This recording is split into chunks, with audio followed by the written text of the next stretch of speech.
Hello বন্ধুরা, welcome to Jnanpith classes. আমি আলী আরজু হাসান। আপনারা আমাকে আগেও একটি ভিডিওতে দেখেছেন। আমি বর্তমানে এজ এ এলডিসি বীরভূম জাজপের আন্ডারে কর্মরত।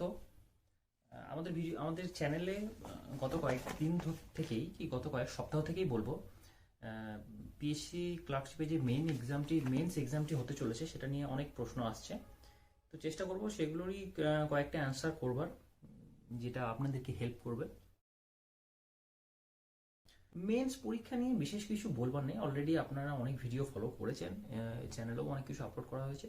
তাও একটা ছোট টিপ আমি দিতে পারি, যদিও সেটা আমি আগেও বলেছিলাম যে ডেসক্রিপটিভ ইংলিশ বলে একটি বই রয়েছে, you can go for it, খুব ভালো বই।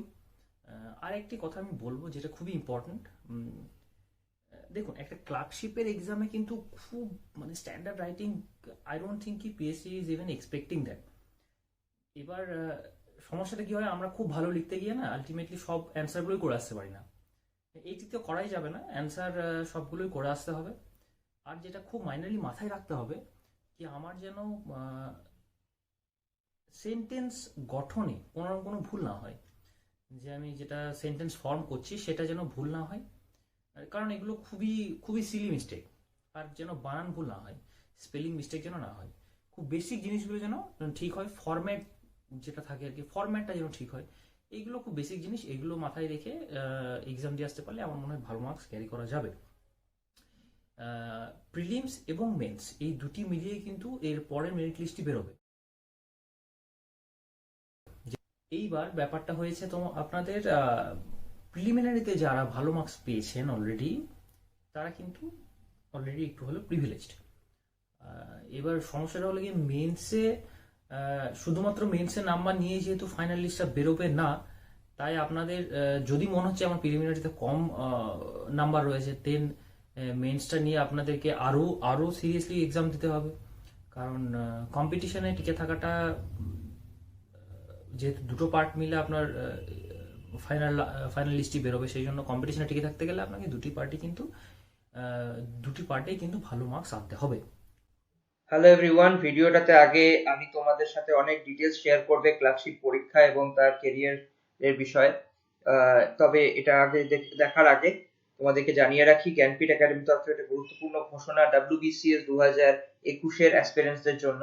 জ্ঞানপীঠ একাডেমি তোমাদের জন্য নিয়ে এসেছে একটা full length 10 plus mock series, 10 plus full length পেপারের মক সিরিজ 2021-এর অ্যাসপিরেন্টসদের জন্য। এটা হবে WBCS প্রিলি পেপার অনুযায়ী।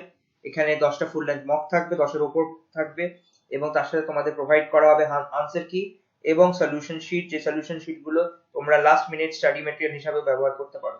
এছাড়া যেগুলো কনসেপচুয়াল কোয়েশ্চেন্স, তার ভিডিও ডিসকাশনসও প্রোভাইড করা হবে। এক্সাম স্টার্ট হবে 20th ডিসেম্বর 2020 থেকে। উইকলি দুটো করে মক হবে, প্রথম সপ্তাহে একটা, তারপর থেকে দুটো করে মক হবে, এবং প্রিলির এক্সাম অবধি মক চলতে থাকবে। তোমরা যদি এনরোল করতে ইচ্ছুক হও, ইমিডিয়েটলি কল করো এই নাম্বারটা, স্ক্রিনে যে নাম্বারটা দেখতে পাচ্ছ, 8240473823। আমি আবার রিপিট করছি, 8240473823। ইমিডিয়েটলি কল করো, কারণ খুব লিমিটেড সিটস। এর আগে যারা WBPSC ক্লার্কশিপের মক আমাদের এখানে দিয়েছো, তারা জানো যে আমরা একটা লিমিটের বেশি হয়ে গেলে আর স্টুডেন্টস তারপরে নিতে পারি না। অনেকে কল করেছো, তাদেরকে ফিরিয়ে দিতে হয়েছে, কারণ আমরা কোয়ালিটিতে বিশ্বাস করি এবং সেখানে খুব লিমিটেড নাম্বার অফ অ্যাসপিরেন্টসকে আমরা অ্যালাউ করবো এই মকটা দিতে। মকের ফি হচ্ছে 599। This is one of the best quality mock at the lowest price, যেটা আপনি যে কোনো ইনস্টিটিউটের সাথে কম্পেয়ার করে দেখে নিতে পারো। এবার যেটা আসবো, যে হ্যাঁ, আরেকটি কথা, এখানে কিন্তু ইন্টারভিউ নেই। আমি আমার আগের ভিডিওটাই যে ইন্টারভিউটির কথা বলেছিলাম, সেটা আমি যে চাকরিটাতে এই মুহূর্তে কর্মরত, আমি সেটা ইন্টারভিউ এক্সপিরিয়েন্সের কথা বলেছিলাম। এইটিতে কিন্তু কোনো ইন্টারভিউ নেই। আর যে টাইপ আছে, আর টাইপ নিয়ে, আর টাইপ কিন্তু সেই ল্যাঙ্গুয়েজে হবে না, যে সেই ল্যাঙ্গুয়েজে হবে যেটা কিন্তু আপনি প্রেফারেন্স দিয়েছেন, ঠিক আছে। আর টাইপ নিয়ে যেটা বলবো, টাইপ নিয়ে মানুষের মধ্যে একটা একটা মিথ রয়েছে, যেটা নিয়ে আমি অবশ্যই বলতে চাইবো।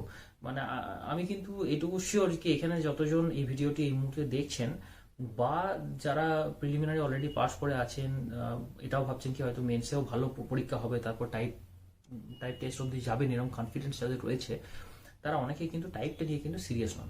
তারা ভাবছেন কি একটা টাইপিং মাস্টার বলে কোনো একটা অ্যাপ্লিকেশন আছে, সেটা আমি ইনস্টল করব কম্পিউটারে, দিয়ে কয়েকদিন প্র্যাকটিস করব, দিয়ে আমার টাইপ হয়ে যাবে এবং তাতেই কিন্তু আমি বেরিয়ে যাব।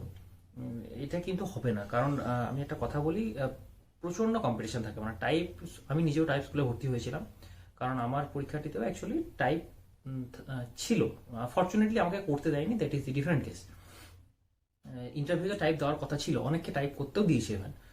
তো টাইপে কিন্তু খুব একটা ডিসেন্ট স্পিড কিন্তু রাখতে হবে, এবং সেটার জন্য কিন্তু রেগুলার প্র্যাকটিস করতে হবে, এবং মানে এই ব্যাপারটাকে নিয়ে সিরিয়াস হতে হবে, আমি এটাই বলতে চাইছি। কারণ কারণ টাইপ নিয়ে কিন্তু ক্যান্ডিডেটসরা মানে স্টেনো লেভেলের প্রিপারেশন নিয়েও কিন্তু পরীক্ষাটা দিতে যাবে। মানে আপনাদের কম্পিটিশনটা কোথায় হবে, এক হলো গিয়ে টাইপের ক্ষেত্রে যদি আপনারা টাইপ অব্দি যেতে পারেন, তো সেখানে দেখবেন যাদের স্টেনো লেভেলের প্রিপারেশন, যাদের হয়তো 50-60 পর্যন্ত স্পিড রয়েছে পার মিনিট, তারাও কিন্তু আপনাদেরকে কম্পিট করবে। তো সেখানে আপনাকেও কম্পিট করতে গেলে আপনাকে সেই লেভেলের প্রিপারেশন নিয়ে যেতে হবে। আর মেন্সের ক্ষেত্রে কিন্তু WBCS ক্যান্ডিডেটস যারা রয়েছে, WBCS অ্যাসপিরিয়েন্টস যারা রয়েছে, ঠিক আছে, তারাও কিন্তু এই পরীক্ষাটি দিয়েছে, প্রিলিমস পাস করেছে, এবং মেন্সে কিন্তু তারা ভালো মার্কস তুলবেন।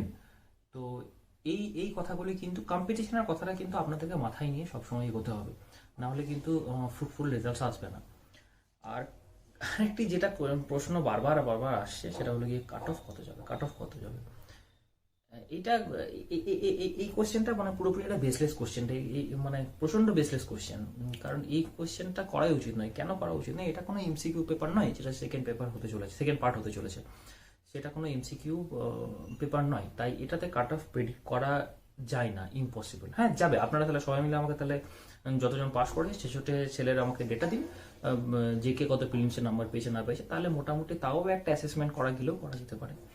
আদারওয়াইজ কিন্তু কাট অফ কত যাবে এটা এটা বলা যায় না। বেসিক্যালি এক্সামিনে যিনি থাকবেন কমপ্লিটলি তার উপর ডিপেন্ড করছে কাট অফ কত যাবেন।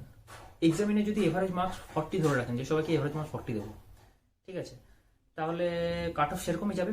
প্রথম পার্টের সঙ্গে মোটামুটি এভারেজ 40 অ্যাড করে দিয়ে, যে একটু ভালো লিখবে সে হয়তো 45-50 পেলো, ঠিক আছে। আবার এক্সামিনে যদি একটু হাত খোলা হয়, সে হয়তো 80 দিতে, হয়তো এভারেজ মার্কস দিল 80, বা হয়তো 70-80 এভারেজ মার্কস দিল, ঠিক আছে, মানে 100-র মধ্যে বলছি। তো সেক্ষেত্রে দেখা যাবে কিন্তু কাট অফ অনেক হাই চলে যাবে। সুতরাং cut off is completely unpredictable here. Cut off একদমই প্রেডিক্ট করা যাবে না। জাস্ট এক্সামটা আপনারা সিরিয়াসলি দিন, কাট অফ নিয়ে ভাববার কোনো দরকারই নেই এখানে। আর আরও একটা কথা, ধরুন এরকমও হতে পারে যে হিন্দি পোর্শনটায় যারা হিন্দিতে পরীক্ষা দেবেন তাদের হয়তো কাট অফটা অনেক হাই গেল, খুব হাত খুলে নাম্বার দিল। আবার হয়তো যারা বাংলাতে এক্সাম দেবেন তাদের হয়তো দেখা গেলো যে কাট অফটা কিন্তু অনেকটা কমে গেল, কারণ হয়তো একটু টাইটভাবে খাতা দেখা হলো, ঠিক আছে, এক্সামিনার হয়তো একটু টাইটভাবে খাতা দেখলেন। তো এইরকম অনেক ছোটো ছোটো ফ্যাক্টর রয়েছে, তাই কাট অফ নিয়ে চিন্তা করবার বা এটা নিয়ে এত বেশি প্রশ্ন আসার কিন্তু মানে এটা কিন্তু এক্সপেক্টেড ছিল না। আরও কয়েকটা কথা বলবো ক্লার্কশিপ নিয়ে, সেটা হলো কি প্রমোশন কেমন ক্লার্কশিপে, এটা এটা এটা অনেকের প্রশ্ন। পিএসসি ক্লার্কশিপ থেকে প্রমোশন ভালো,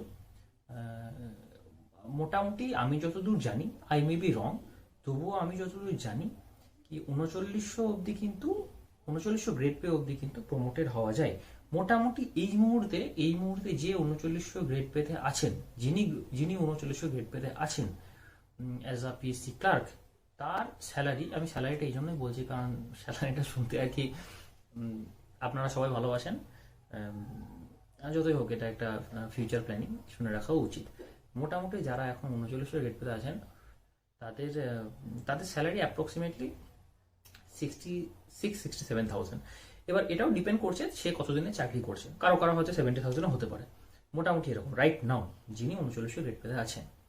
তো আপনারা যখন 3900 গ্রেড পেতে যাবেন তখন অবশ্যই এই স্যালারিটা থাকবে না, তখন স্যালারি অনেক বেড়ে যাবে, কারণ আমাদের ইনফ্লেশন রেট বাড়ছে, টাকার ভ্যালু কমছে, ইভেনচুয়ালি দিয়ে সেটা এখনকার সঙ্গে তুলনা করা যাবে না। কিন্তু মোটামুটি তাও একটা অ্যাসেসমেন্ট দেওয়ার জন্য আপনাদেরকে বললাম। আর আরও অনেকে প্রমোশনাল স্কিম নিয়ে জিজ্ঞাসা করেছেন আমার ডিপার্টমেন্টের, আমার জুডিশিয়াল ডিপার্টমেন্টের ম্যাক্সিমাম প্রমোশন, ম্যাক্সিমাম রিচ আপনার রয়েছে 5400 গ্রেড পে অবধি। 5400 মানে কিন্তু গ্রুপ এ। তো এইটুকুই রইল। Best wishes to all of you, ভালো করে এক্সাম দিন, ব্যাস এটুকুই।